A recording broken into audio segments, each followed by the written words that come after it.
বাংলা সিনেমায় দর্শকের কাছে ঈদ মানেই শাকিব খানের বড় পর্দার চমক।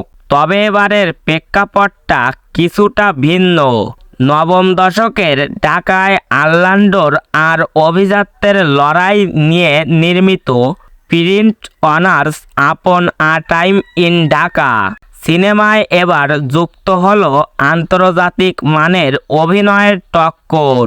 সাকিবের সিনেমায় থাকছেন দিবেন্দু ভট্টাচার্য। সম্প্রতি সিনেমাটির নির্মাতার পক্ষ থেকে প্রকাশ করা হয়েছে অভিনেতা দিবেন্দু ভট্টাচার্যের লুক। পোস্টারে তাকে দেখা গেছে একজন আফগান পাঠান হিসাবে। চেহারার অর্ধাংশ জুড়ে জমাট বাঁধা রক্ত আর তীব্র শীতল সৃষ্টি, সব মিলিয়ে এক হাড় হিম করা আবহের সৃষ্টি করেছেন এই অভিনেতা।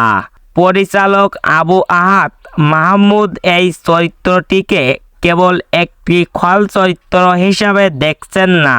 পোস্টার শেয়ার করে তিনি একে একটি রহস্যময় উপস্থিতি হিসাবে বর্ণনা করেছেন।